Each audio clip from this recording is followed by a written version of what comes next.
All right. I think we're ready. All right. Time for the intro. Yeah. I got to think about how I'm going to do this. Hey guys, welcome to my podcast. This is my first ever episode, and this is something I've wanted to do for a long time. I've had this idea to create a podcast where we fly out to a beautiful location, sit around the fire, telling stories about paramotoring, lessons we've learned, and just fun experiences we've had. So with all that being said, my guest today is a friend who I met about 4 years ago. We met during a tandem certification down in Florida at One Up Adventures, and we just immediately clicked right away and became really good friends. We've had a lot of fun adventures together since we've met. With all that being said, my guest today is Adam Newbloom. Thank you for being my first guest. I can't think of a better person to do my first podcast with. So. I appreciate it. It's an honor to be here. Yeah. So why don't we just start with telling everyone about how you got into paramotoring and how did that all start? Well, I'm sure a lot of people can relate to my story. I first found out about paramotoring a good 15 years ago. A buddy of mine, we were doing some snowboarding up in northern Michigan. He pulled out a video on his phone and he says, "Hey, look at this. Wouldn't this be awesome? We should do this." Yeah. And I'm looking at it going, that's crazy. Yes, let's do it. 5 years go by, then 10 years go by, and finally he opted out, but I was committed to still wanting to do this. Yeah. So Aviator had a kind of a cool program back then. I don't know if they still do it, but you could make payments toward your training like 6 months out. So every 2 weeks they would take out a couple $100 anyway. So I thought that'd be a good way to do it, so it's not such a big upfront cost. And then I'm committed, I'm like, they've already taken this money out. So I started that in the summer, and then by January, which was when my class started, everything was paid up, loaded up my camper, and went from Tennessee down to Lake Wales, Florida. Or actually, we did our training in Denellen, Florida, and started it. That was day one. What was those first few flights like, and what was that experience like for you? Honestly, I wasn't 100% sure I was into it after a couple flights. They kept saying it's going to be this amazing thing that's going to turn your life around. And the first flight was a little intimidating. And I landed, and I'm like, okay, this was good. And then the second flight was good. But in training, there's so much mental work that goes into it. And at the time, you think, wow, this is just a lot of work to fly.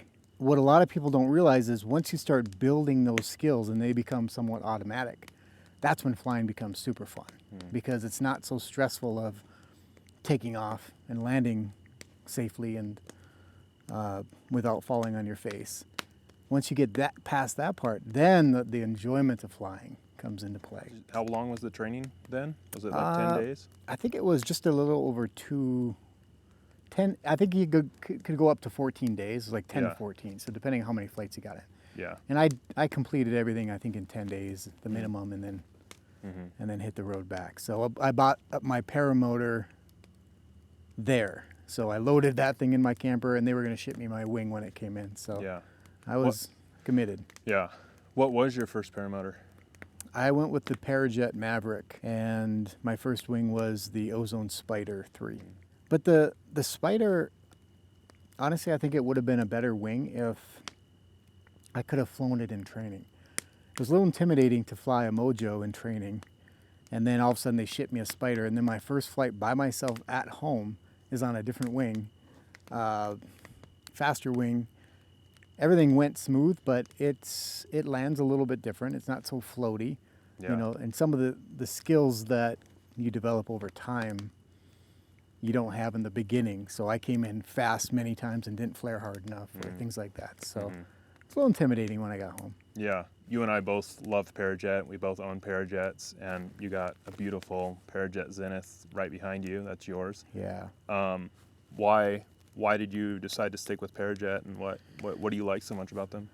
I think it's just the first one I had no big issues with. I really liked the way it was built. They look nice. They were very comfortable when it's on your back. Yeah. And I was looking at a couple different motors. You're actually the one who told me about this one.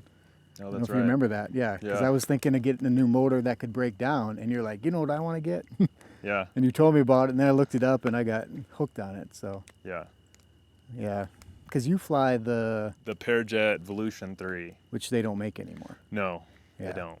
But I love it because, a lot of people don't like it because it's so heavy, but I like it because it's so tough. And Yeah. as people know, I do a ton of fly camping and flying out to really remote locations, and I want something that can handle some abuse, in case if I ever take a hard landing out there, Mm-hmm. or I trip on takeoff. I don't want something that's going to bend and break easy, because then I'm really stranded. Have you ever fallen, like tested No, the I haven't. durability? I haven't. So, Okay. so I'm about to that point where I'm thinking I should get something lighter and a Yeah. little bit easier. But I do love that thing because it just flies so nice, and it's just so solid. And Does it like, break down at all? it does break down, Oh. but it's similar to like a PAP, where it's like 4 cage pieces, and you Oh, can't. okay. It's not like your Zenith where you can break individual spars apart and take the netting and everything off. Do you know why Parajet stopped making it? It was I think it was their only paramotor that they made that was completely handmade, and they had only one guy in the factory that could make them. Oh. And I believe he retired a couple years ago, Oh. and so they just don't make them anymore. But it is a great machine. It's just, yeah, I mean, it's Yeah. one of the best looking paramotors out Yeah, there. it looks super sharp. And Yeah, I've really been happy with it. But yes, it is heavy. I think it's like 72 pounds dry. So with fuel and a reserve, it's around 90 pounds. So it's tank, it's but- up there. But we got a collector's item now. yeah, that's right. Yeah. I'll never get rid of it because it is. Yeah, Yeah. it's just such a nice looking motor, and Do you have Yeah. the original motor still on it? I do. Yeah. Wow, okay. Yeah. I've owned that one since like 2021, so it's not super old, but Oh, okay. yeah, I've Well, been. what did you have before that then? I actually owned a flat top. Why the laugh? He's a little concerned. Are you embarrassed to Because share when you say you own a flat top, you get judged. Oh, I see. You got any pictures you could share with your audience? I probably have some I could dig up Yeah, somewhere. that'd be kind of cool. Yeah. Okay. So it was partly because when I first learned, I learned on a flat top, Oh, and it just had certain features that I really liked, and so when it came time to buy another motor, that's what I went with because that's what I knew. Kind of like Yeah. how you did. You went with what you knew. yeah. But then, yeah, I had an opportunity to fly someone else's Parajet, and I was like, oh man, this is so much better. Yeah. And it feels like a backpack on your back, compared to that where it hangs real weird and hits the bottom of your ankles and stuff, and it's super hard. It's really rough on the ground. Yeah, So, I've never flown a flat top. I've seen them, and they definitely look a little awkward. Yeah, yeah, they're great in the air. They've got a lot of space in between the swing arms, or I guess they're called comfort bars on a flat top. But so they give you a lot of room to weight shift, which it has Okay. really great weight shift. But yeah, on the ground, they're super awkward, and Oh. I mean, you can't have them on your back for more than a couple minutes, and it feels like your back's in a snap in half. Really? So, Yeah, that's but yeah, that's what I originally learned on. But yeah, now I love Parajet. I'm super happy with Parajet. yeah. I've got that Mav Max. I ordered that directly through Parajet. Yeah. And Tom I worked with, and he's super cool, easy to work with. Right. Got everything I needed. So yeah, I don't know if I'm liking the PAP though. Mm-hmm. I think if I was to look at replacing this at some point Mm-hmm. as a machine that would be easy to break down, I'd probably go with the PAP. Yeah, that's exactly what I'm looking at as well, because yeah, I drive back and forth to Utah all the time, and the Right. PAP I can just stuff in the back of the trunk of my car, and you can put it together in less than a minute, Right. and it's so easy to travel with. But when I do buy my next motor, it'll probably be a PAP just for that reason. Yeah. But yeah, I still love Parajet. I'll always love them. I think they make probably the most refined paramotor. I mean, Yeah. the attention to detail and just the aesthetic of Parajet is just second to none, I feel like. That's one of the things I love about this, because I get a lot of compliments on this machine, how nice it looks. It's just Yeah. very, the color choices they use, the materials they use, Right. it just all ties together real nice. Yeah. So, Yeah. and honestly, the way it feels on my back compared to other ones I've had on my back, it just, there's something about it. It just feels Yeah. like it's built for me almost. You Yeah. know? They do a really good job of Yeah. that ground comfort for sure. Yeah. So you got to fly my SP140 Yeah. when you were out last time. What'd you think of that? I loved it. Yeah, it was. I love how the power is just instant on those, and then just when you let off, it's just completely quiet. I think electric paramotors are definitely underappreciated. Yeah. Like I know a lot of people don't want to get them because they think that batteries, you've only got 30 to 40 minutes of flight time, Right. and yeah, They don't realize that's typically probably all they're flying anyway. Right. Right. Right. I think it's kind of like, this is how I convince people of an electric. Is, do you want to pause now or? No, we can keep going. Oh, okay. Yeah. One of the reasons one of the ways I try to convince people of electric is it's a great second motor to have. Yeah. It's kind of like an EV. I've got an EV at home, and people always give me grief. Some people love them, some people hate them. Right. And I say, an EV isn't a perfect vehicle for everything. Yeah. But it's a great second vehicle. When I'm just needing to run around town, why burn a bunch of gas when I can just use the electricity that I charge through my house? And the electric paramotor is the same way. I don't have to fire up my motor, wear and tear on the motor and all the components. Anytime I just want to go for a 20-minute flight, I can just throw the electric on my back, buzz around for a little bit, get my fix, and come home. Right. So it's unfortunate they are as expensive as a normal one. So it's spendy to have two, but. And just how smooth it is too. Yes. It's just, there's no vibration. It feels really good on your back, and it was, and then just having that instant throttle, Right. that instant power is really, really sweet. Yeah, and I know there's a couple other electric ones. I talked to a guy, I can't remember if it's out of Europe they make one or they're trying to import them, but the SP140 is it's super user friendly. Yeah. Like the control, the handle, it's got cruise control built into it. You can see exactly what your status is as far as how much battery you've got left,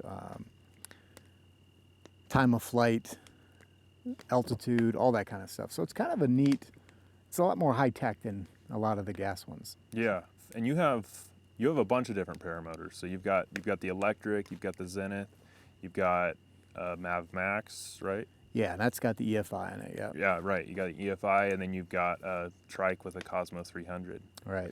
I know you love innovation, and you love it when there's something new come to the market and stuff, and that's partly why you have all these different ones. Right. And tell me a little bit about like all the different, like why you have all the different, a little more about why you have all the different ones, and like what you like about each one. And Yeah, it's a little bit overkill, and honestly, I'm kind of embarrassed sometimes because I'm one person. yeah, But I got into the hobby, and it kind of took over my other hobbies. I used to have 3 motorcycles when I was into motorcycling, because each motorcycle kind of does something different.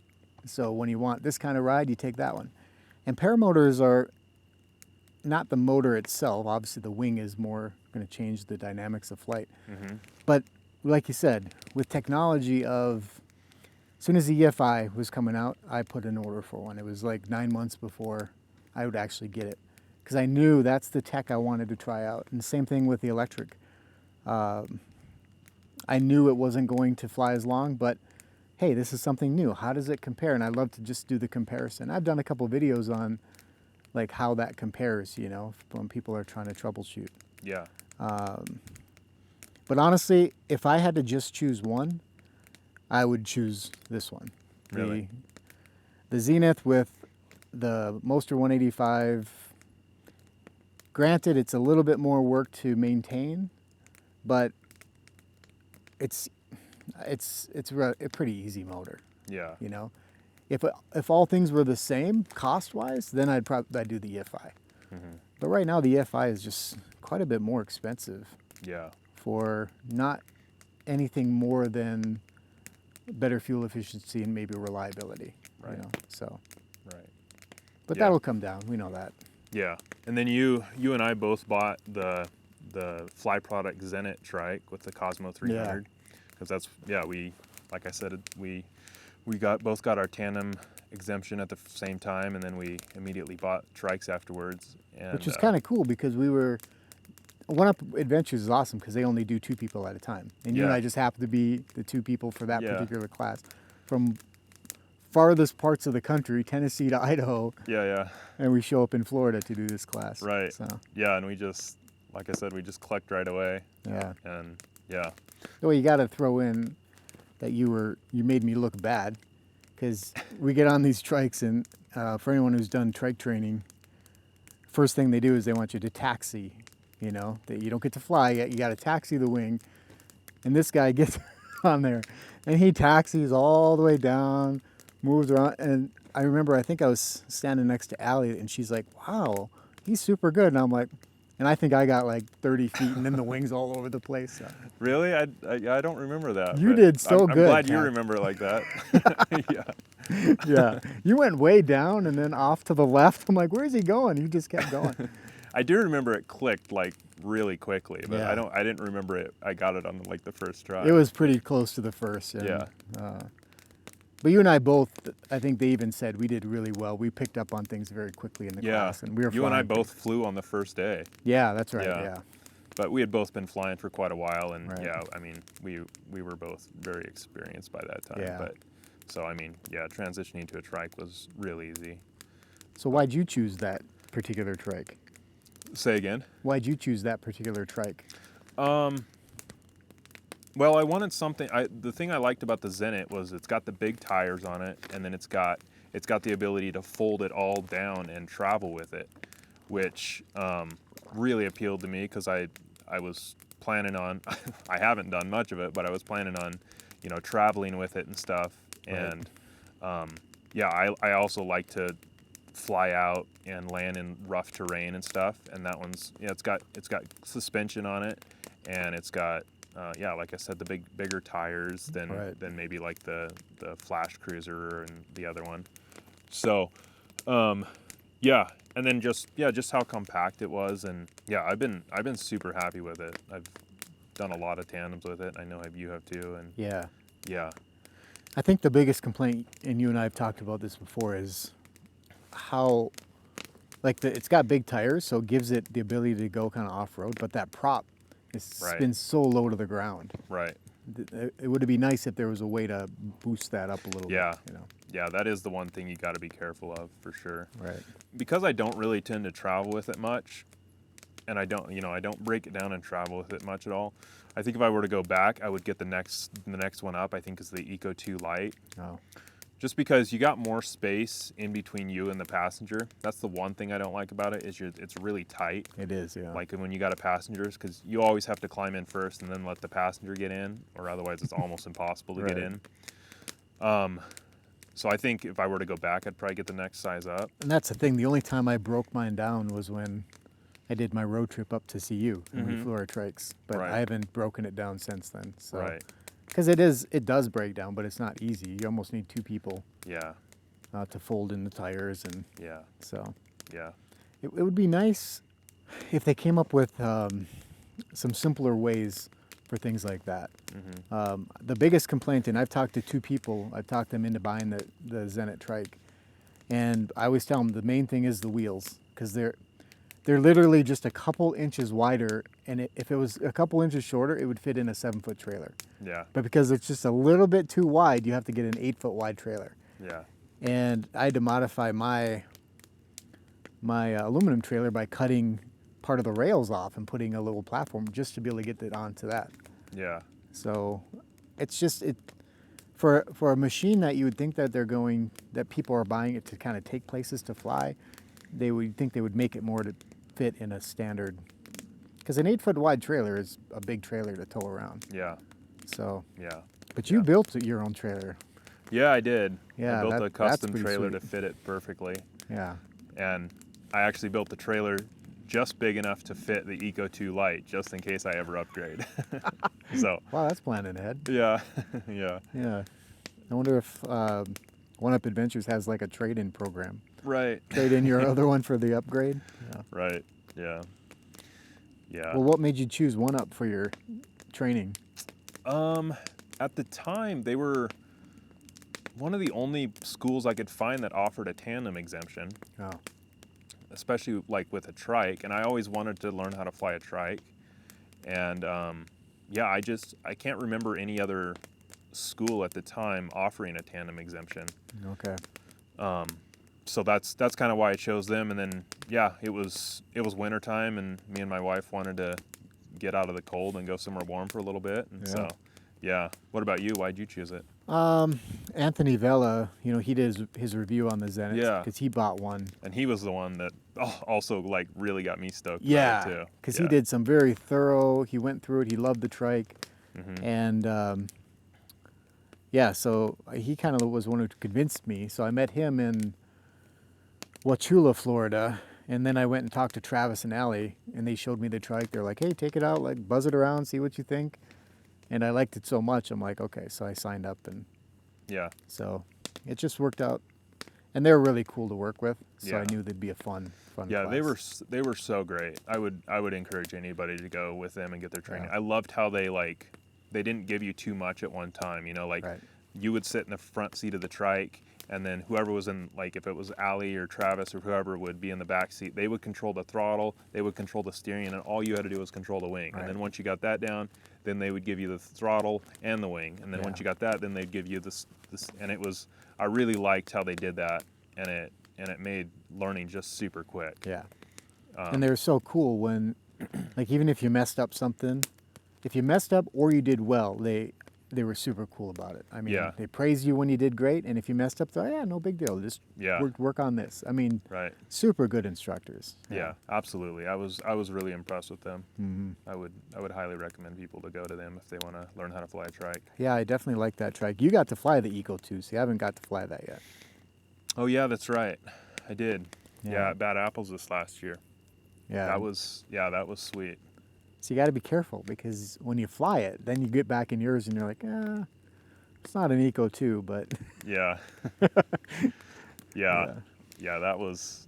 did that have the upgraded motor or did that have? It did. Yeah, it had a new motor that Fly Products just started offering. It's the Skyboxer Zeus 300 or something. Oh, okay. So it's actually a twin cylinder engine. So it's extremely smooth because of that, and it's got significantly more power than the Cosmo 300 too. But the Okay. big thing you notice is just how smooth it is. Like there's just no vibration really. Like it Wow. feels kind of like you're electric. Like it's really sweet. But yeah, it just felt like, I mean, way more power than you needed. Wow. It was sweet. Yeah, I was really impressed. Yeah, I'll have to try that sometime. How much are those running? I couldn't tell you. I don't Oh. even know if they had it up on their website at the time, and I haven't looked since, Oh, so I don't okay. know. But I'm sure they're probably more than the Cosmo. Yeah. Yeah, but Yeah, because ours was somewhere in like the 16, 18,000. yeah. I think it was like right at 18,000 Okay. or fully. I think we both got ours pretty much fully loaded. And Yeah. they were like 21,000, weren't they? Like Oh, really? Oh, I think so. Yeah. I think I blocked out the cost. Like, Yeah. I tried to forget. if I think of, I've got maybe like 70 hours on mine. Yeah. If you think about the cost per hour at this point, that's a lot of money for that trike. But Right. yeah. It has brought me a lot of joy though. Yeah, It's and been. people with you, Yeah, that was the thing. Is like I've always had this dream ever since I started flying. Just this dream of like being able to take people flying, Right. and then finally being able to do that. It was so cool, and it still is. Yeah. Yeah. Yeah, and that trike just has a lot of stability. Like Mhm. I've never been off kilter on it. I mean, even if the wing comes up a little sideways, it's such that is the nice part about it being so wide. Yeah. So I've flown the Vertigo. Yeah. That's what Mitch has, and it's smaller, and you can feel like the wing can pull the trike around a little bit. But that's a super fun one to fly, especially with the Cosmos on it. Right. Yeah. So I'm happy with Yeah. what we got. And then you and I both bought the BGD Cyclone Yeah. at the same time we got the trike as well, and we recently both just sold ours and bought a Gen Fuse 4, Yeah. which we've both really been loving. Yeah. I've kind of brainwashed you into buying all Gen wings. I know. First the Falcon 2. Yeah, We were looking at the Viper, the XC, right. and then you took the Falcon out did a review on it or something. Yeah, And you're like, hey, have you ever thought about the Falcon? I'm like, no. And he's like, it was, yeah. That's Yeah. the problem with being friends with you, is he flies all these different wings, and then he's got to tell me about them. Yeah. And then if you're buying it, I'm probably going to buy it. Because Yeah. if it's good enough for Colton Wagner to buy it, then it's got to be an awesome wing. That's the way I look at it. Yeah. Well, I don't know about that, but Well, it's I happened try twice now. not to ever, lead you astray. No, I shouldn't have used the word brainwashed you. I didn't. There's no brainwashing needed. I mean, Yeah, those no. wings just speak for themselves. They're super Yeah. underrated, and just we both love our Falcons a lot. And then I got the opportunity to fly a Fuse 4 a few times, and was really happy with it. Because we were looking at upgrading from the BGD because we needed a bigger wing. We wanted Right. something bigger that we could, both got a 38 yeah. on the BGD, and we wanted something because we were just Yeah, burning when you too much fuel. And there was a few tandems where, I just didn't get the climb rate I was hoping for. Mhm. A heavier passenger. And I was honestly ready to get the next bigger BGD. Is it a 42? Yeah. But then you started looking at some other options, and that Fuse popped up, which is a 41. Yeah.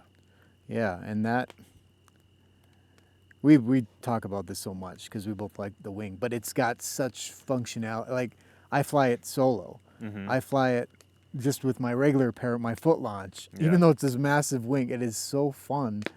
Just slow and lifty, and I mean, you just float. You use the term helium balloon one time. You're like, it's like a helium balloon coming down. Yeah. You just so it's a very versatile wing. If you Yeah, yeah. it really is. It's so efficient.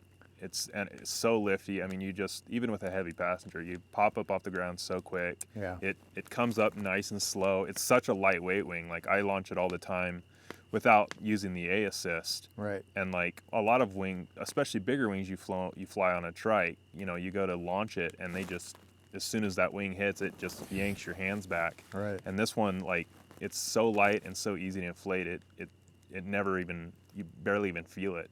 I know. And you pop up off the ground so quick, and it's been a really fun wing to fly. Yeah, I used my retractor trike on it, and that's what I was worried because I didn't have the A system. Like, oh, this is gonna be a tough one, and Right. literally my hands didn't even touch the hoop. Yeah. You know, it was just so light, such a light climb. I mean, just super fun wing. So yeah, I'm a Jin fan at this point. Yeah, they like I said, they are kind of underrated. Yeah. But there's not a lot of, you don't see a whole lot of them when you go to fly-ins and stuff. There's Yeah. always a few, but it's not like Ozone or Dudek or any of those others. And they launch so easy. I mean, they launch very similar to an Ozone. Mm-hmm. Honestly, I can't tell the difference in how they launch. I think they launch just as easy, if not easier. Yeah, I would say that for sure. And the one thing that I love about Jin that they do better than Ozone, I think, is their flare. Like they just have Yes. so much pop in their flare. Mhm. And they're also more solid in the air. Ozones tend to twitch around a little bit more. They're a Yeah. little more talkative in the air, whereas Jin wings have more of the feeling that a Dudek gives you, where they just rock solid and they just kind of cut through it.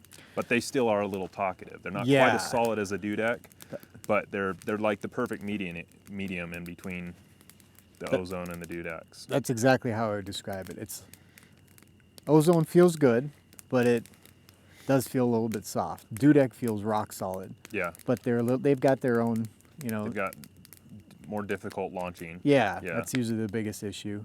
But the Falcon it launches as good as an Ozone, and it's just pretty close to what the Dudek feels like. Yeah. So yeah, you're exactly right. And that's what I mean, being an underrated wing. If more people demoed Jin wings, I think they would become far more popular. Yeah. So, And you and I both flew the new Vantage 4 as well. yeah. And that one we were really impressed with as well. Mm-hmm. It's the same thing. It launches really easy, and it's got good flare authority. Mm-hmm. And then I've had the opportunity, working for Superfly, to fly a lot of their Jin paragliding wings, and Oh, yeah. the same thing. They're just, I've never flown one I didn't like. So I'm sure most people know Superfly. How'd you get involved with that?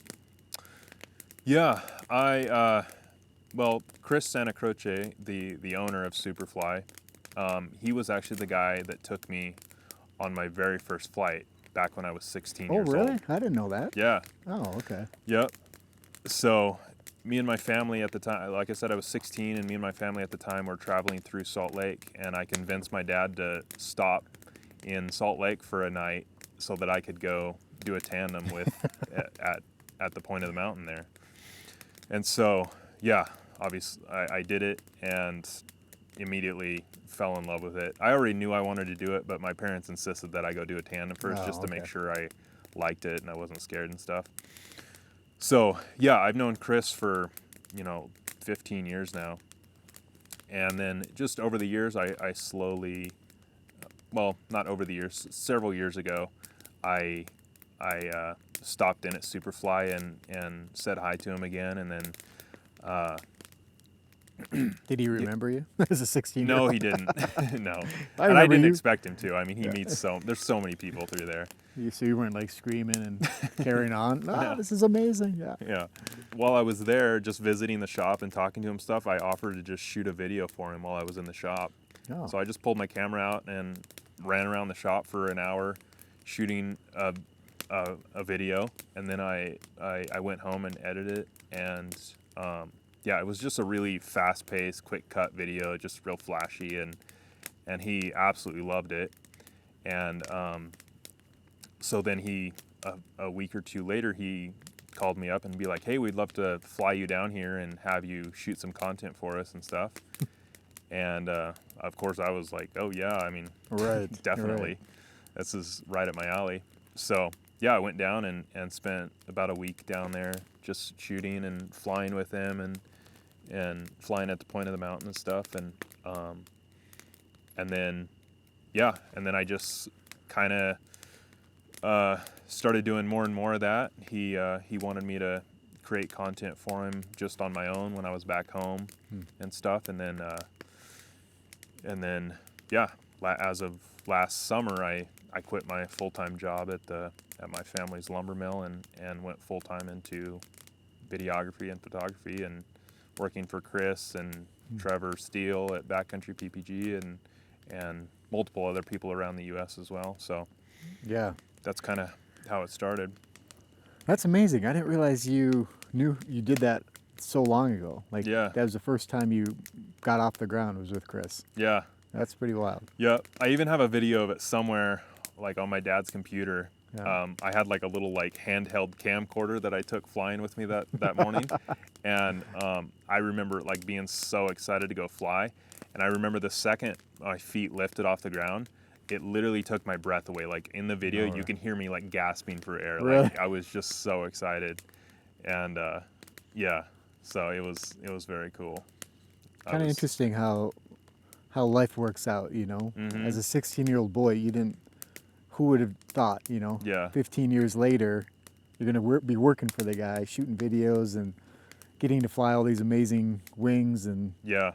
because he has you demo wings, do reviews on wings, right? Mm-hmm. Yeah. Yeah. So that's pretty cool. Yeah. I have that thought go through my head all the time. Like, if I could go back to my 16-year-old self Yeah. and say, someday I'll be like living down here and Right. living down here part-time and shooting content and working for him, I would have, yeah. So, One of the things I admire about you is that was a huge turning point in your life to give up a steady job mm-hmm. that working for your family business, and you had a good position, secure position. You had the opportunity to be, buy in at some point or run it yourself. Mm-hmm. And you chose to follow your passion and do something that you knew you'd feel good about and you could do amazing things with. Right. And I think a lot of people wouldn't have done that because security is what unfortunately keeps us from doing the things that we're passionate about. So that was such a huge thing that you did, and it's only been a year and you've done so much with it in a year. It's quite impressive. Oh, thank you. Yeah. Thank you. Yeah, it was very scary, but part of part of what really helped was, well, I have a super supportive wife, Amy. Yes, for know sure that. you do. But then also we worked very hard to, we were able to buy our house early on in life, and we worked very hard to try to get it paid off as quickly as possible. Yes. And that's something Amy and I both have always done, is like, we hate debt, and because you're a slave to debt. And so we worked very hard to get it paid off as quickly as possible. And so several years ago, we did get the house paid off. And so by doing that, it really, like, once you become a completely debt free, it just opens up so many opportunities for you to, like, take risks. Because, like, like, it was a very scary thing to do, to quit my full-time job and steady income and good money and go do something that I had no idea if it was going to work or not. Right. But knowing that, like, if it didn't work, we were still going to be okay. Right. Like, yeah, it would suck, and I'd have to deal with feeling like a failure or whatever. But I would always regret if I didn't take that chance. And working in the lumber mill was great, but it wasn't my passion or my dream to do that. And I had been working there since I was a little kid, and so yeah, just being able to have the opportunity to do that, I just felt like I had to take it. And Well, you make an excellent point. It's not just an opportunity, but you created an opportunity by making good choices beforehand. Right. And there's so many people that are, like you said, a slave to their monthly expenses. Yeah. You can't take a risk because you have a mortgage, you have car payments, you've got student loan payments, you've got so many things that require you to work. Mm-hmm. And for you to do that, for you and Amy to do that at such a young age, you're setting yourself up for a future of opportunities. Because like you're even talking about now, possibly building out a camper and just start traveling and going to these events and the fly-ins and focusing in on your career even more. You can do stuff like that now because of those good choices. So Right. that's something I think more people should know about your story, because I don't know a lot of people that do that. Do you know many people who've given up everything? And No, there's not a lot, for sure. Yeah. And I know you're a very humble person, so it's not like you're going to be patting yourself on the back, but you know the work that it took. Yeah. And you know the good choices that you made to get where you're at now. Yeah. So yeah, and you were showing me your awesome website last night. That's coming out soon? Yeah. I guess I should talk about that. Yeah. Yeah, so I just created my business name and my logo, and I'm getting that all finalized and set up right now. So my business name is called Wingtip Media, and yes, I'm working on getting a website. It's 90% done, and yeah, people will be able to go on there, contact me through it. They'll be able to order prints from me. Well, what gave you the idea? Like, why did you feel like you needed a website? So that more people could find me, but also so I could be more official, and also I have a lot of people coming up to me and wanting photos from me, and I've always been happy to give people photos and stuff, but I know that I'm losing out on a good amount of income by not having a website where I could be charging for photos and videos and stuff. And yeah, I wanted something a place that I could direct people to go, because I have people asking me all the time, like, where do I see your work and stuff? And so far I've just been pointing them towards my Instagram or my Facebook or whatever, because that's kind of been my portfolio up until now. But yeah, I just really needed a website so I can just direct people somewhere. Yeah. And so that people can go on there and buy prints and video, or contact me or whatever. Well, let me, the backside of this is I've gone to multiple fly-ins with you. Yeah. And if anyone's seen you at a flying, he's got this amazing camera and he's taking photos of everyone and everything. And your photo quality is amazing. I've got a wall art full of the shots you've taken of me because it's amazing. Thanks. So people probably don't know that they've got some pretty sweet photos of them out there, Mm-hmm. you know? And I think the website is such a great place to showcase not only your work, to bring on more work, but like you said, someone's like, hey, you got some shots of me at Bad Apples? And you're like, go to the Bad Apples page. Here's all my hundreds of shots I took.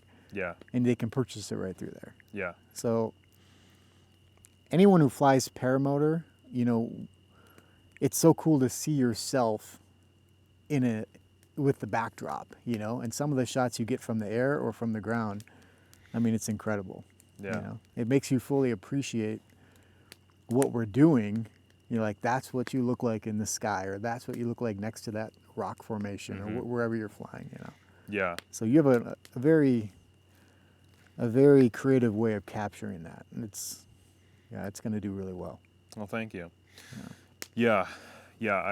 I mean, I absolutely love doing it, and every time I go up and fly, and I almost can't go up into the air without a camera in my hand because I absolutely love to take photos, and I'm always in search of like a new angle, a new way to get a shot, you know, new landscapes, whatever.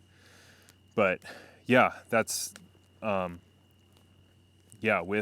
my website and with taking photos and whatnot, my plan is to go. I've been going to a lot of fly-ins, but I plan to continue going. But what I'm thinking I'm going to do is, or what I am going to do, is at fly-ins take all the photos, you know, and then at the end of the fly-in, I'll provide a link. I'll send a link to everyone that I got a photo of, or I'll post it up on the Paramotor Facebook group or whatever.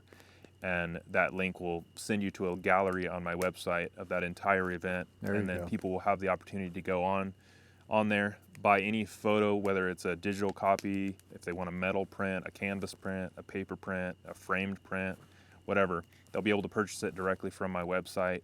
So yeah, I'm super excited about that. Like I said, the website's almost done, and I will be, hopefully by the time this video comes out, it'll be live. But yeah, it looks like it's pretty much ready to go. Yeah. You know, you mentioned you do all this work to take the photos, and you love to share it with people.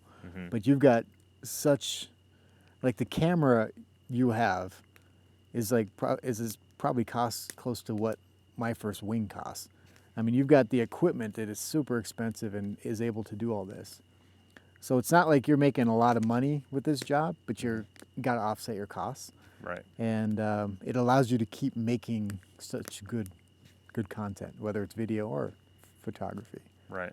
So yeah, I think it's going to do well, and I think people are going to appreciate being able to see themselves in that, through your lens. You know, that's the cool thing. Yeah. Right.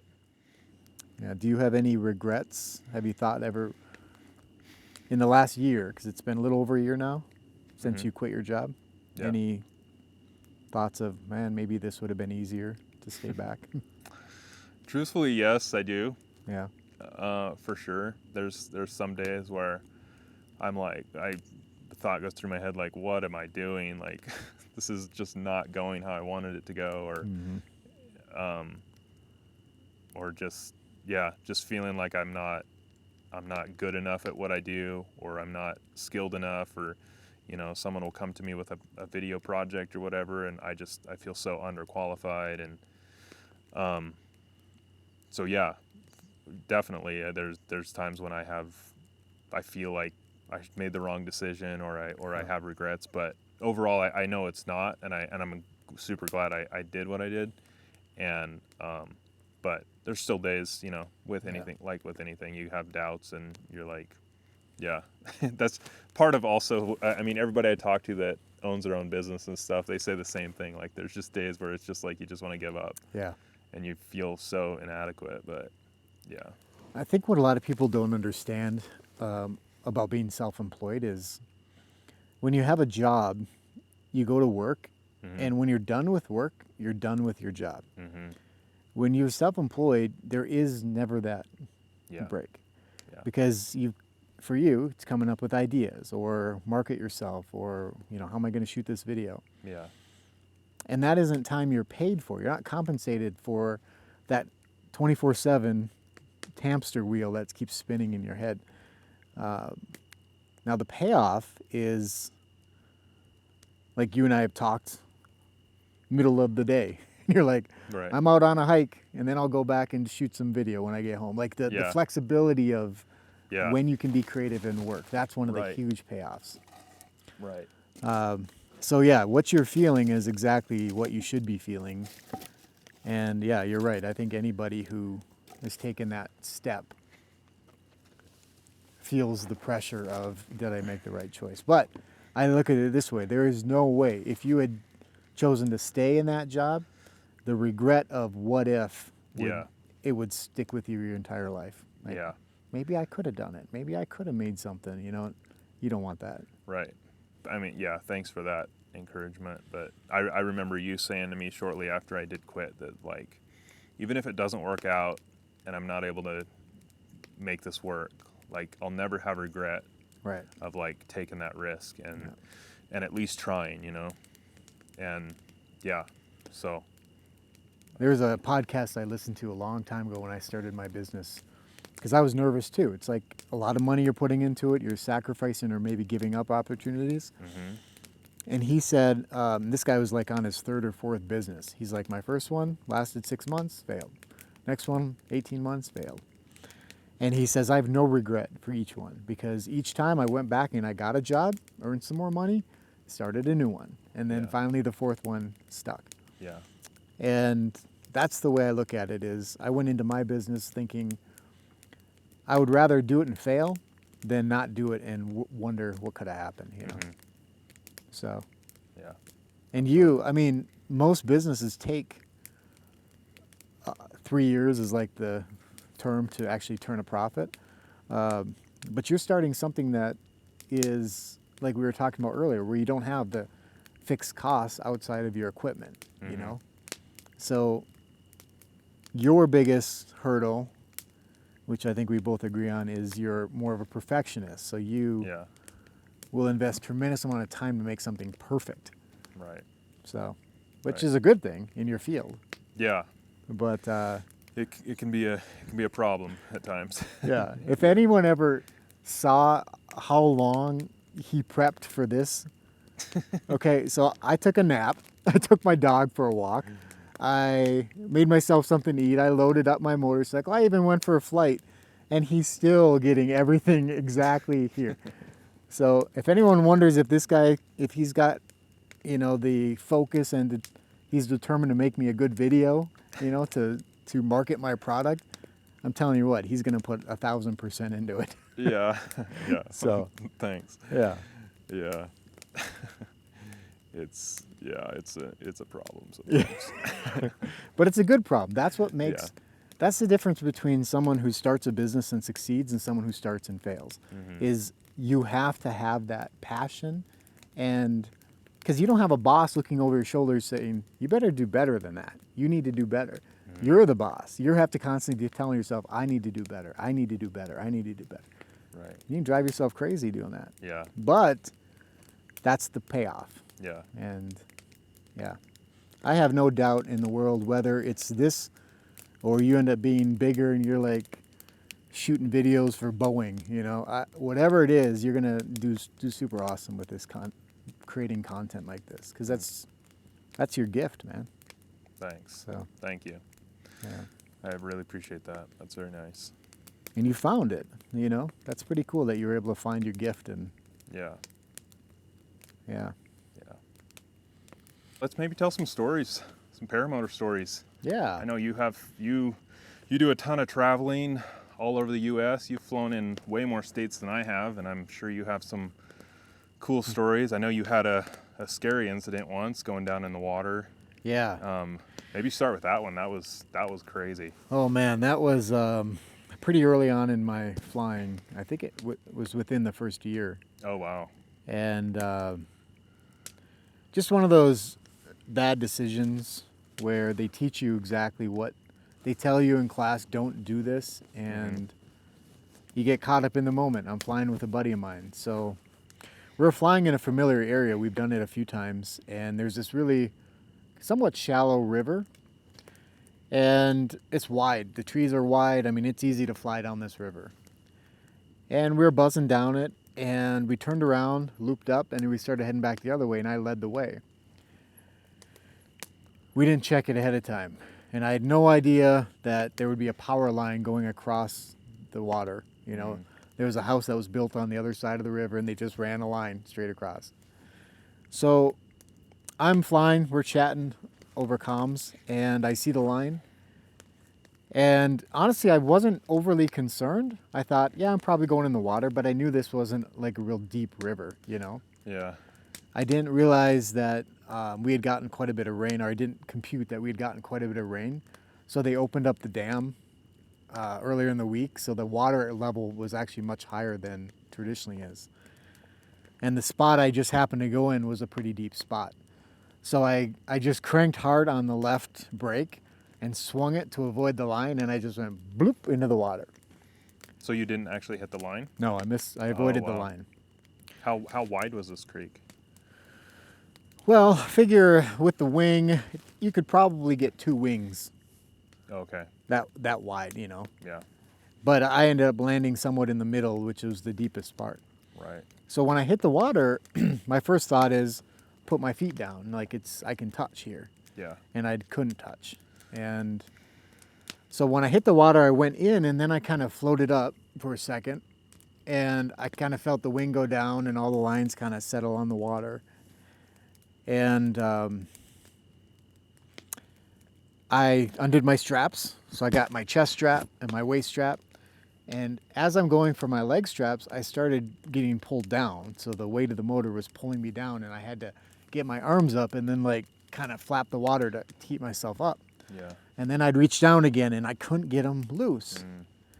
And of course, I later realized if there's tension on it, they don't come apart, you know? Yeah. You have to release the tension. But in a panic moment, I wasn't thinking about it. I was just thinking, I don't want to get pulled underwater. Yeah. And and I remember the lines coming in, and man, they were started to just wrap around me. I don't know how that happens. The water it wasn't like a raging river, but it was moving. But I could feel the lines kind of coming down, and they were getting my arms while I was trying to move down. And so I started to panic a little bit, and I felt myself kind of going, you know, because I was getting anxious of what was happening. And I dunked under a couple times, and then I'd get myself up. And I was this close, like I thought, I'm going to drown. Like, I can't get loose from this. And then all of a sudden it just hit me, and I said, I've got 2 daughters at home, and this isn't how I'm going out, you know? So I took a deep breath, you know, and then I kind of leaned back. You know how like if you're in the water, you can float if you take a deep breath, your lungs fill with air. And I did that, and I leaned back, and I could feel the weight of the motor pulling me down and underwater, but I was able to use my arms and tread enough water to keep my head above water. And I remember yelling out to my buddy Travis. I didn't know where he was, if he had landed, if he was still in the air. And I said, Travis, Travis. And I was yelling for him, and I heard him say, I'm coming. And I looked, and he's swimming down the river, you know? And I had this huge sense of relief, like, because my biggest fear at this point is because I'm flowing down the river, and the motor is below me, and there's enough of a current, and I thought, if that motor catches something, the motor's going to stop, and it's going to drag me underwater. That's the first thing I'm thinking is, so anyway, he gets up to me, and then we're both trying to pull me and the motor closer to shore. And we were finally able to get closer, and there was this big log, and we got stuck against the log, and the current was like pushing the motor, and my wing was in the water as well. So, and the lines were wrapped around my legs, and then the wings getting pulled by the current, and it just created this tension on my legs. Now, fortunately, I keep a knife, and it's the exact same blade I still have on this. And I grabbed it and it's a line cutting knife, and I gave it to him. I said, use this. I felt like he was cutting into my legs, but he was digging under the skin to kind of cut the lines off, and he sliced the lines off. And once he did that, I felt like I was okay. Like, now I'm good because I'm free from the paramotor. We got the paramotor up. The wing, never saw it again. Really? Yep, it went downriver, never saw it again. And that was your Spider? Yeah. Yeah. That was my original Spider I'd bought. So we got the motor out of the water, and it was super heavy because it was waterlogged. And Travis was awesome. He carried it back. We carried it over to where his paramotor was. He was able to launch out of there, go back, get his truck, come back, pick me up. That's the first time I'd been that close to like death, thinking I might not make this, you know. And it didn't really sink in. You know, I'm chatting with him and I'm like, oh, that was a close one and all that. And I could just feel this tension like in my chest. And I got in my car once we got everything loaded up, and I drove home. And then it just hit me. Like everything that happened and what could have happened just hit me, and I just lost it. Like, it just, like, all of that I was holding to keep strong, to make it through, to survive, I just emptied, and I felt so weak. And wow. Yeah, it was.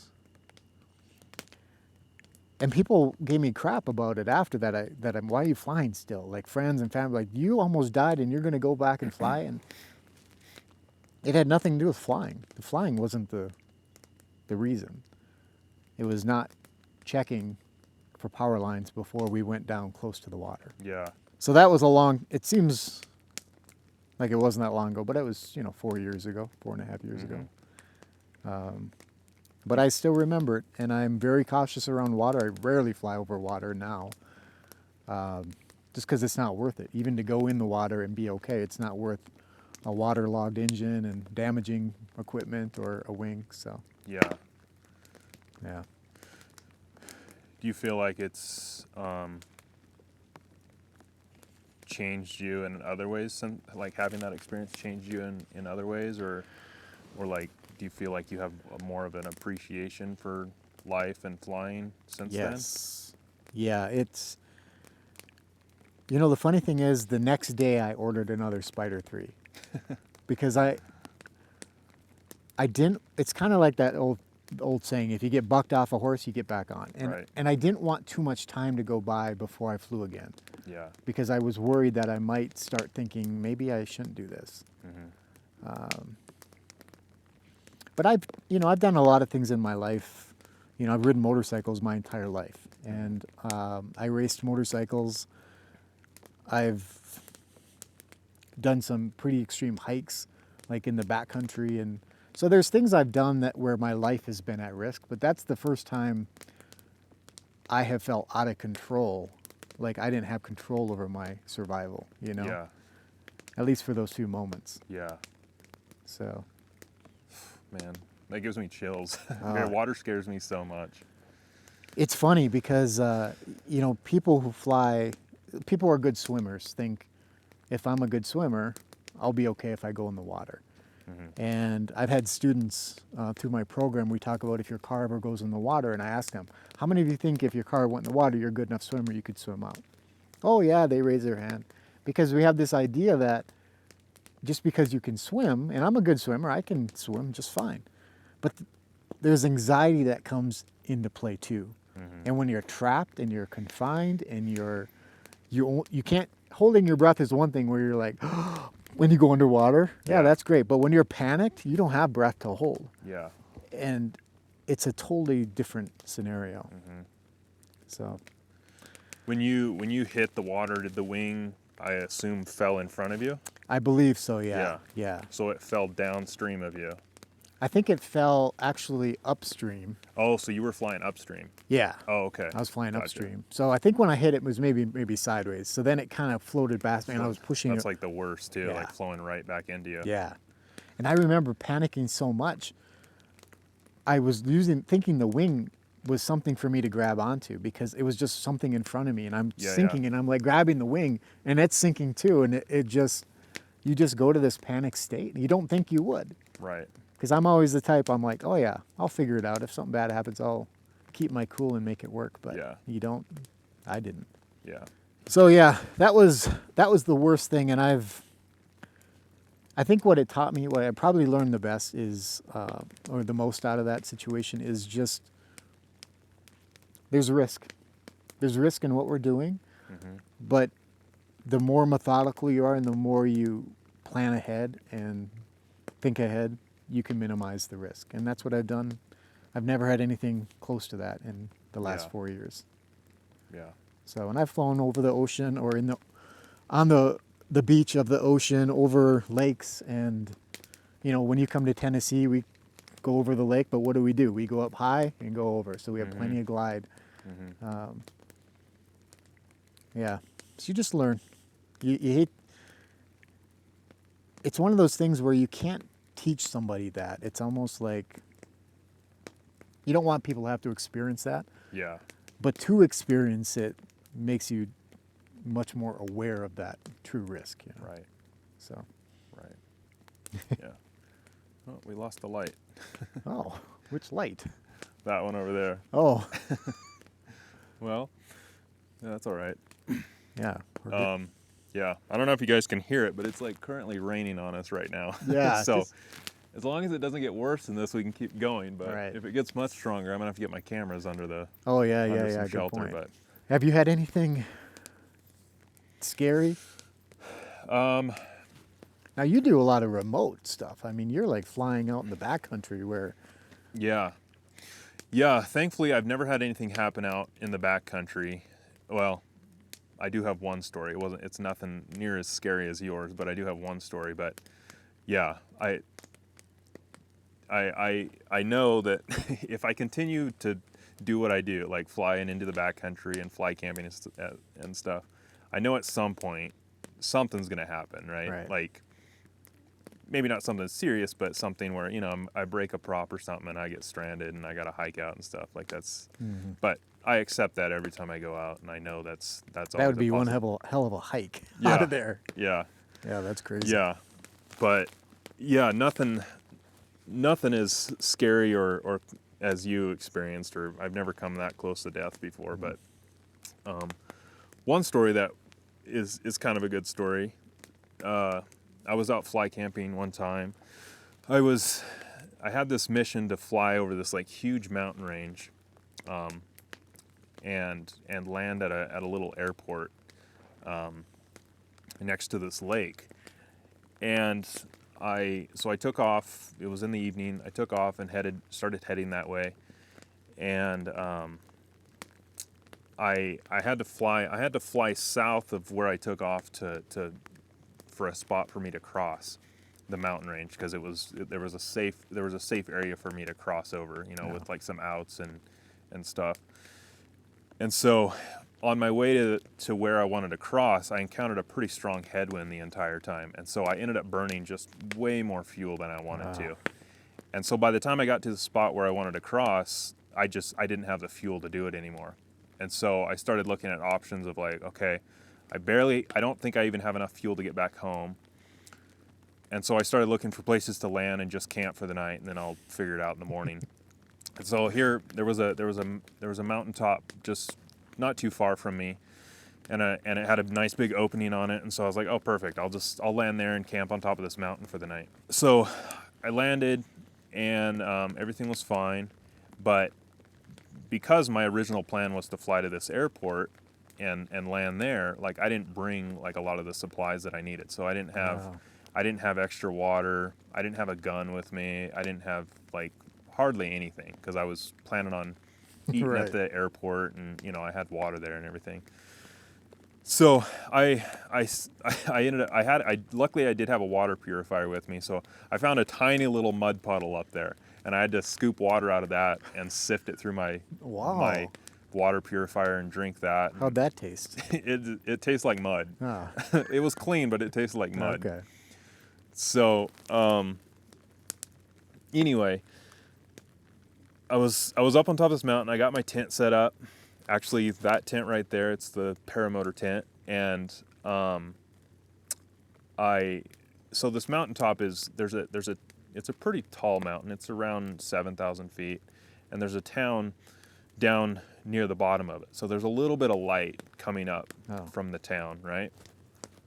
So I can just kind of see a little bit up there. I mean, I have a flashlight and stuff, but so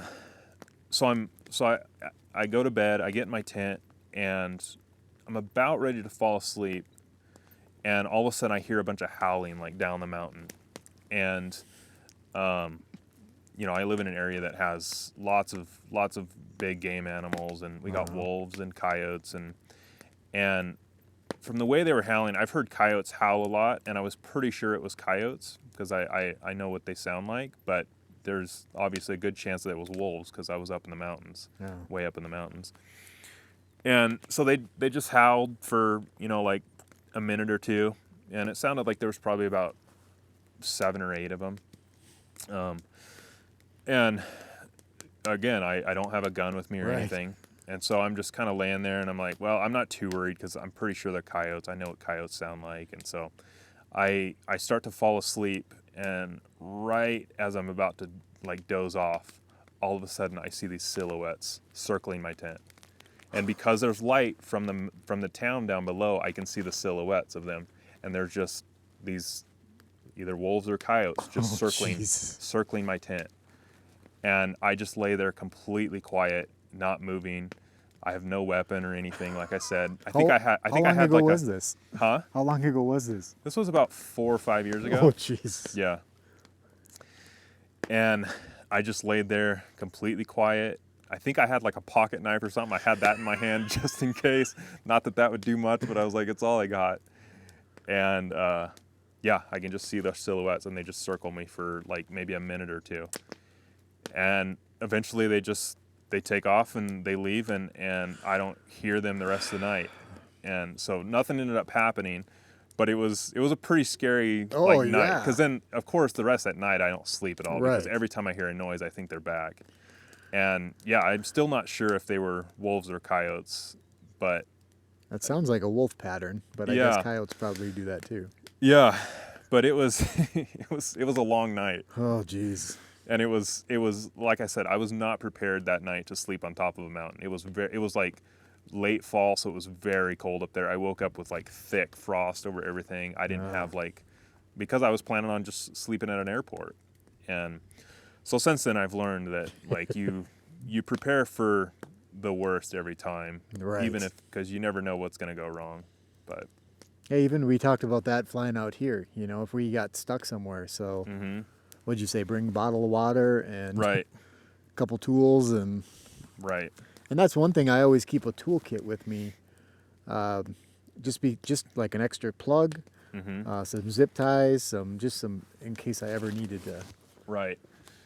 And I've had quite a few motor outs. I'm surprised at how many I've had in my career, but probably 6, I would say, if I had to guess. Oh, really? Yeah. So, what the? we need some heat and some light. Holy crap! Yeah. So I like my buddy Travis. I fly with. He's never had a motor out. Really? In 4 years, and he doesn't take care of his motor. He doesn't do anything, and I've always worried about him because sometimes we'll fly in areas where we're close to the mountains and we don't have a glide, and I'm like, "What are you doing, man?" But in his mind, you've never had it, so he doesn't know what it's like. But all you do is need to have one. Yeah. And you're like, Yeah. So. You want to hear something even crazier? I've been flying for 15 years now. I've never had a motor out, except for running out of fuel. Really? Yeah. How is that possible? I like to think that's because I maintain my engines really well, but that can't be it. Yeah, I've had times when I had a wire that just slowly, like the vibrations, and then it just stalled out the motor. I think I did run out of gas once. That was my fault. I've had times where, because I kill my motor, a lot when I get up high, and I like to glide, and then Yeah. I couldn't restart it. Oh, yeah. I'm like feeling a little at risk right now. Do you want me to take that log off? Jeez, that getting thing's too gonna pop and burn. There we go. Yeah, so it's usually something. Obviously, I've been able to, actually, no, I haven't always been able to fix it. I landed in, so where I live in Tennessee, in the fall, they dam up the water so the lake level goes down. Yeah. So there's like a beachfront, basically around the perimeter of the lake. Yeah. And I remember flying early on, and I'm just gliding around. I had plenty of glide, and my motor died. And I'm like, so I had to land on that little beach front. And I tell you what, I trained for motor outs early on. Like I'd get above my house, kill the motor, and I had to land it because I like to be prepared Yeah. in case it happens. And that training helped me because I literally had to pinpoint a landing, and I was pretty new pilot still, on this little beachfront right in front of this house with these big trees and the lake next to me. And I was maybe in this deep of water. I was like one step in, brought the wing down. So those situations, and like I'd say you're a pretty conservative pilot. Yeah. You make good choices, you plan ahead, you won't fly if there's questionable conditions. I think I'm less conservative where I'll kind of take a chance. And, but I also prepare for things just in case, you know? So Right. a lot of my self-training of killing a motor or being like, hey, if I had to glide from here to here, could I make that? And so I'll shut my motor off and I'll try the glide and okay, I could make that. Okay, so I kind of like that, just being prepared. You never know when something's going to happen. Yeah. So Absolutely. I always remember when you and I did our fly camping trip up in Idaho, and we were going to take off the next morning. And remember the wind was coming the wrong way, and it just wasn't. And we were looking down this big rocky side, like, how could we run down that? And I remember you saying, just wait, and once this side of the mountain heats up, the wind should shift. Mm-hmm. And remember our little toilet paper streamer we made? Yeah. We had the toilet paper streamer. And you were exactly right. And it's you being conservative, because if it was just me up there, I probably would have figured out how am I going to launch running across these rocks. Right. Where you make a little better choices and you're like, let's just wait a little bit. It's going to get better. I see this. I see the bigger picture. So I appreciated that. And I learned a lot from that. Just the choices I make now. So sometimes I fly in maybe something that's a little more challenging than I maybe should, because I want the skill development that I learned from that. Yeah. You know, so like, is there a little bit of rotor there? And I'll fly over there, test it. Oh, there is. And then I'll test it a little bit more. Okay, well, so I feel like I'm still within the threshold of safety, but I'm on the end of it because I feel like that's what makes me stronger as a pilot. Right. Like trying to launch in heavier winds or, and you mess up sometimes, but I think you get better for it. Yeah. So you got to tell the story of your last thing, of your little rotor experience, or that. Oh, in Hanksville? Yeah, in Hanksville. Yeah. Yeah, that was a bit scary. So me and Trevor Steele flew up to the top of a butte in Hanksville and landed on top of it. And there was some rotor coming in when we landed on it, but we landed. Describe this butte. Like, how big was this thing? It was massive. Like, it was probably a mile long. Like, it was big. It was a big butte. So we landed on the far downwind side, you know, like in an area where there was no rotor really. And yeah, we just hung out up there. We shot a video up there, and then when we went to launch, we launched the same direction that we landed, thinking that, you know, the wind was still coming the same direction from when we landed. Well, it had kind of shifted, and now we were launching directly in some rotor. And like, Trevor took off, and I wasn't watching him as he was taking off because I was just getting set up and getting ready to go.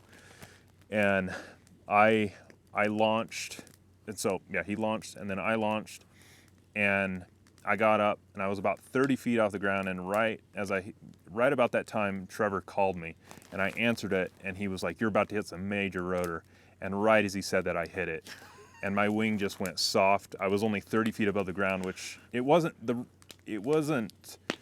like horrible turbulence, but it was bad enough that it really scared me because how low I was. Oh, yeah. And like my brakes just went complete to mush. Like there was no pressure there. Wow. And yeah, like I said, it wasn't horrible, but it was very scary because of how low I was. And I knew I wouldn't have time to recover. There wasn't enough height to throw a reserve. But luckily, the Falcon did what it does, and it cut through it, and I made it through. And then he told me, like, you need to turn this way, you need to get out, you need to get out away from that rotor, because of the direction of the wind, that the wind was coming, because I still thought the wind was coming the same direction, and that's why I couldn't figure out why I was hitting rotor. And right about the time he said, "You're about to hit some more," I hit it, and I got rocketed up probably a couple hundred feet in about a second. Jeez. And that wasn't bad, because I had, I had a lot of pressure, but it was just like, it was a ride for sure. I just shot up. And then, after that, it was fun. I flew out and we got away from it. But there, unbeknownst to us, while we were up there, a major gust front had blew in. And then we went to land, and it was blowing like crazy, and we land, but I went down to land first, and I hit some more really bad rotor. I thought I was downwind far enough from like the little hills where we were landing, and I wasn't, and I hit some really bad rotor and got rocked around, so I flew further downwind to land, and that's where Trevor landed too. And so we came down, and there was a couple people that got drug across the ground because it was so strong, and I fought the wing down and got it on the ground, and all of our friends came out running and like helping us get control of everything, because the wings were. It wasn't like the worst turbulence I've hit before. I mean, I've taken big collapses before, but that was just scary because of how low I was, and like I thought there was a second there where I thought I'm going down, and so that was scary. And then the very next morning we drove over here to Moab, and I took off right here and got up and hit some wind shear and took two big deflations about 200 feet above the ground. And so, it was a couple scary things just because of how low you are or how low I was when that happened. So do you feel like having that experience,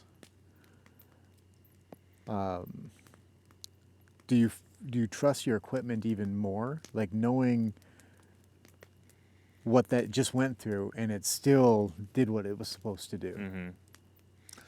Yeah. And your skills, for sure. of course, have to be part of it. But yeah.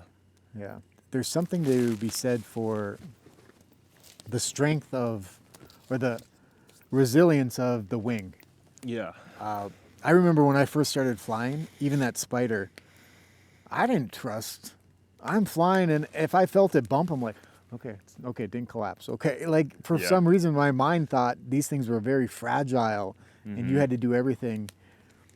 And then you get to the point where I watched some videos of like Judson doing some crazy things, or Kyle doing some, and I'm like, well, their wing's not collapsing. Like and you start to understand energy management. And Trevor made a video a while back that I really liked, and I shared with a few people to try to explain to them. I think he was talking about like a wing over, and he said, think about the wing is taking like a big, deep breath of air, as you're coming down. And then as you get up, it's like, and then you have to take another deep breath. It's like managing that energy of the wing. Right. And if you try to do something when it has no breath, it's at risk of collapsing. Mm-hmm. So understanding that concept, because they can only teach you so much in class. They're not teaching you, well, when you get to wing overs, they want to keep you as a conservative pilot because it keeps their risk low. Right. So unless you take an advanced course, you have to kind of learn how to do something and understand. And I think the more scenarios we put ourselves in safely, like a safe progression, it starts to build up those skills. And then when you're in a spot you didn't want to be in, you didn't try to be in that, Yeah. you do the right thing. Right. You know?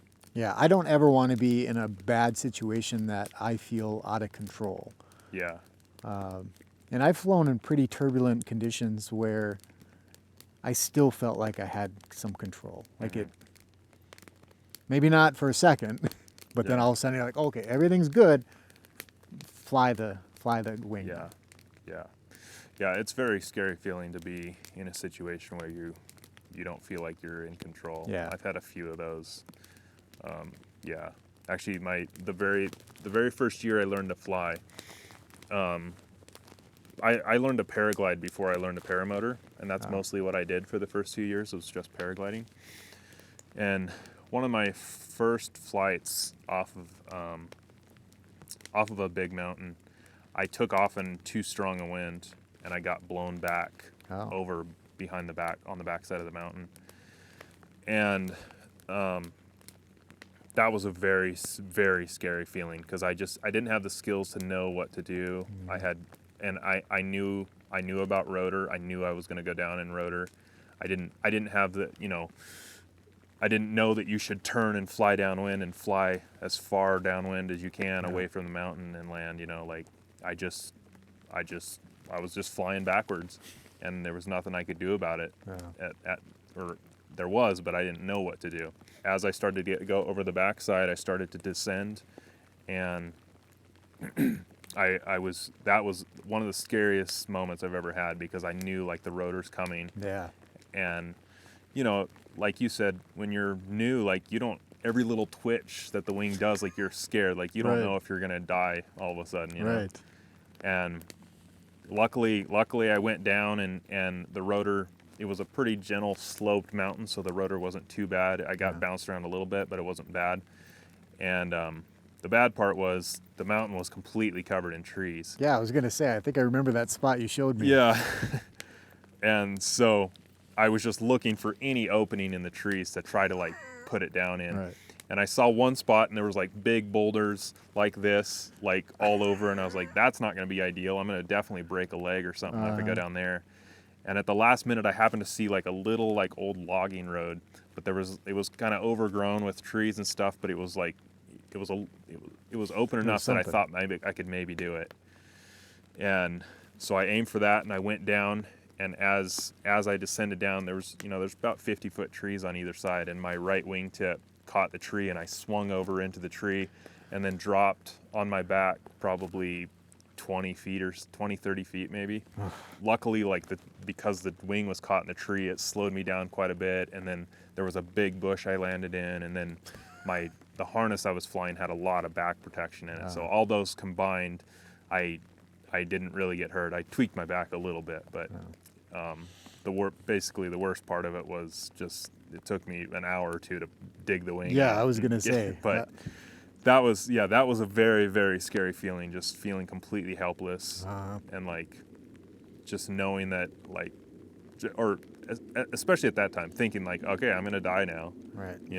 Even though I really wasn't in a ton of danger there. I mean, just because of the slope of the mountain and where I was, like landing in a tree is actually quite soft for a lot.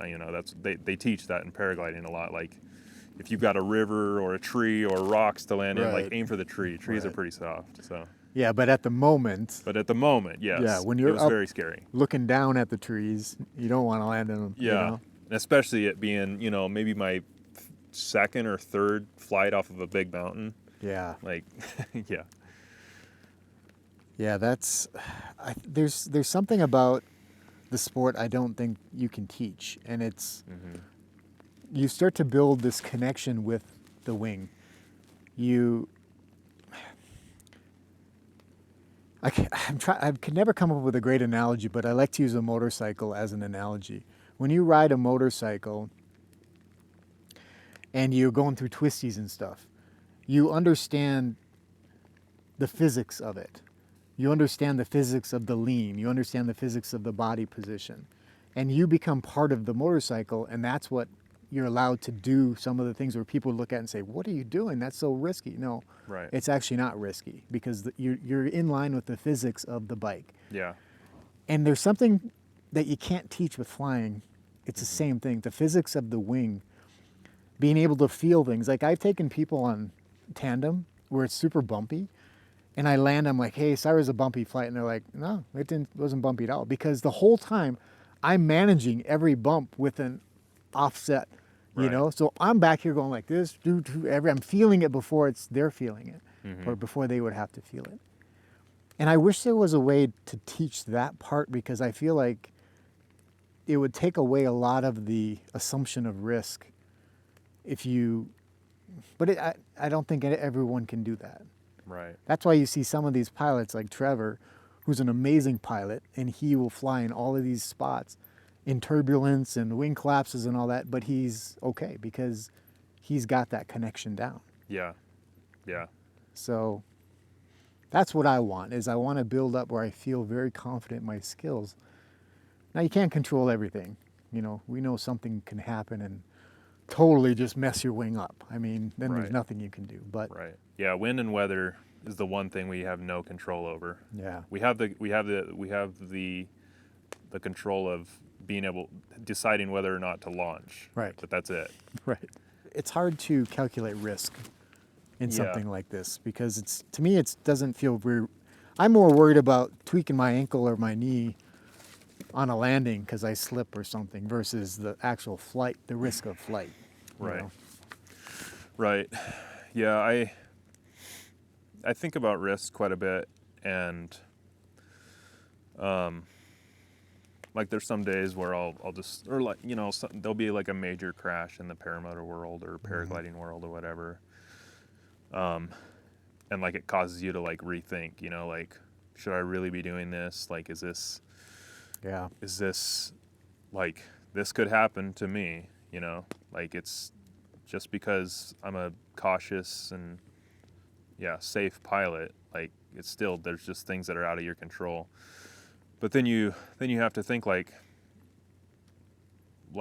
is life, like things that have risk to them are what actually make you feel truly alive, you know?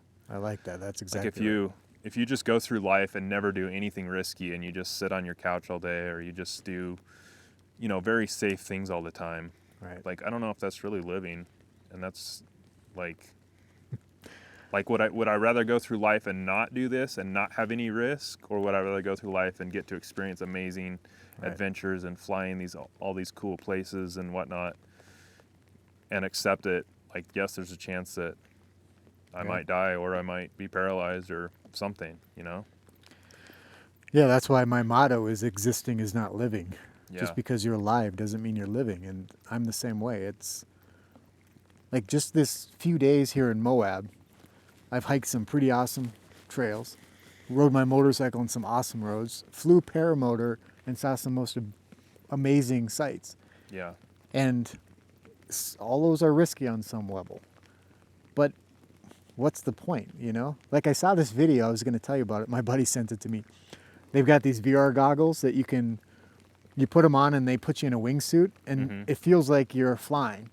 So they blow wind on you and you're like, and the guy gets done and he's like, oh, that's so much better than the real thing because there's no risk. And I thought the exact thing you just said. No, part of what makes it exhilarating is that there is some risk. Right. You know?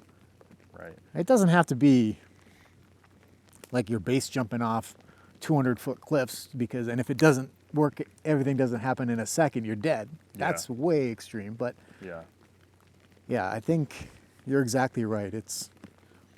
I'd rather live 40 years and have a full life of amazing things than 80 years of nothing, you know? Yeah. And obviously, like, there's a balance, because it is a risky sport, but we do everything we can to make it as safe as possible. Right. It's not like we're just going out and being stupid about it. Right. Yeah. And that's why I look at it. I don't really look at it as extremely risky. Once you know what you're doing and you build your skills. Right. And I think, like you brought up the paramotor crashes, I like when Tucker does the videos, and because almost every crash that happens, he can point out why it happened. Mm-hmm. It's not equipment failure. It's not this. It's the pilot didn't do something. He Right. didn't anticipate a motor out. He was on a glider that he shouldn't have been because he's not experienced enough yet. You know, it's almost always operator error. You know. Right. Right. So if you can become the best operator, your risk level goes way down fast. Yeah. Yeah. Yeah. Well, dude. Well, it's really starting to rain. Yeah, yeah. So maybe we should wrap this up. Yeah. I don't want to ruin my cameras. Yeah. This has been awesome, though. Yeah. Yeah, great this was chat. a good conversation. Yeah. Thank you very much for doing this. And yeah, like I said, I can't think of a better person to do my first podcast with. So I appreciate that, bud. yeah, hopefully people enjoy this, and I think they will. I think Yeah. we had some good conversation. We got soaking wet for you guys. Yeah. I mean, Yeah, right. Yeah, well, if you guys like this, please drop a comment. Yeah, let me know. Let me know of people you'd like to hear me talk to. And yeah, I'm very new at this. I'm not great at talking on camera. I'm not great at conversation. So that's part of the reason I wanted to do this, was help me get better at conversation and help me get better at talking to camera and just share cool stories and talk to cool people. So yeah, if you guys don't already, make sure you go follow Adam's, go follow Adam on YouTube. He's got an amazing channel. It's called Adam Newbloom, right? Yeah. It's just your name, yeah. Yeah, so make sure you go check that out. And he travels all over and flies some really cool places and does some really cool adventures. So be sure to go follow him on YouTube. And yeah, anything else you want to add? no, this is amazing. So we still got a couple more days of adventure. We don't know what we're going to get into the next Yeah. couple days. So Yeah, that's right. yeah. For sure. Cool. Awesome, man. Well, thanks again for doing this. And course. yeah, thank you guys for watching. And I'll see you again soon. Awesome. Okay.